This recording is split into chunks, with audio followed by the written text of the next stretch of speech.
Good morning friends, welcome to Kalpana's kitchen. இன்னைக்கு நம்ம வீட்டு கிச்சன்ல ரவா கேசரி பார்க்கலாங்க. இன்கிரிடியன்ட்ஸ்லாம் நான் வந்து மென்ஷன் பண்ணிருக்கேங்க, நீங்களும் பார்த்துக்கோங்க.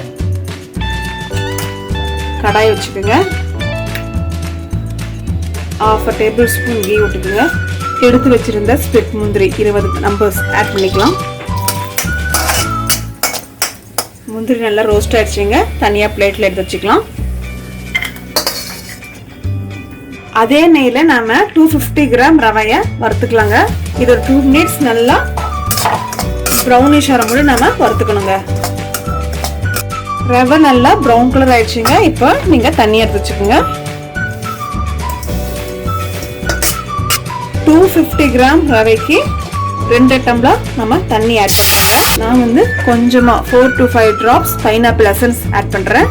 கொஞ்சமா ஃபுட் கலர் ஆட் பண்றேன். கொஞ்சம் தண்ணி கலந்து ஆட் பண்றேன். ஏலக்காய் பவுடர் கொஞ்சமா ஆட் பண்ணிக்கலாம், லாஸ்ட்ல கொஞ்சம் ஆட் பண்ணிக்கலாம்.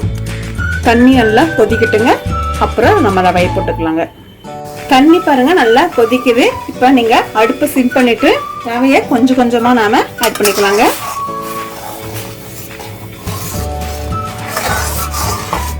சிம்ல வச்சு குக் பண்ணுங்க. ஒரு 2 minutes ரவை நல்லா வெந்துருங்க. வெந்தப்ப நம்ம பார்க்கலாங்க. 2 minutes பாருங்க, நல்லா ரவை வெந்துருச்சுங்க. இப்போ நாம எடுத்து வச்சிருந்த 300 கிராம் சுகரை ஆட் பண்ணிக்கலாம்.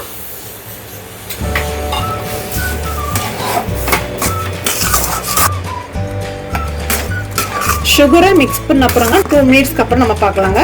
2 minutes ஆயிடுச்சு பாருங்க, சர்க்கரையும் ரவையும் நல்லா வந்து மிக்ஸ் ஆயிடுச்சு. இப்போ நாம எடுத்து வச்சிருந்த நெய்ல கொஞ்சமா ஆட் பண்ணலாங்க. ஆட் பண்ணிட்டு மிக்ஸ் பண்ணிக்கோங்க. இது ஒரு 1 minute இருக்கட்டுங்க. 1 நிமிஷம் ஆயிடுச்சுங்க, ரவை நல்லா வெந்துருச்சு. இப்போ நாம எடுத்து வச்சிருந்த ரிமைனிங் கீயை ஆட் பண்ணிடலாங்க.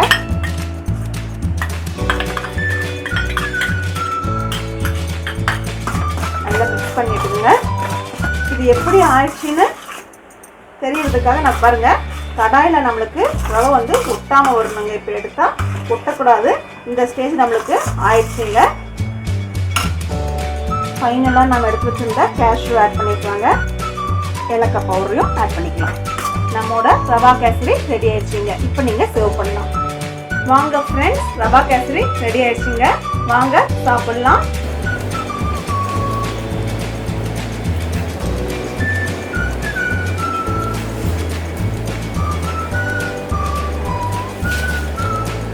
ஆஹா, இது பிடிச்சிருக்கு எனக்கு. இது நீங்கள் வீட்டில் செஞ்சு பார்த்துங்க. அப்புறம் பிடிச்சிருந்தா லைக் பண்ணுங்கள், ஷேர் பண்ணுங்கள், சப்ஸ்கிரைப் பண்ணுங்கள். தேங்க்யூ.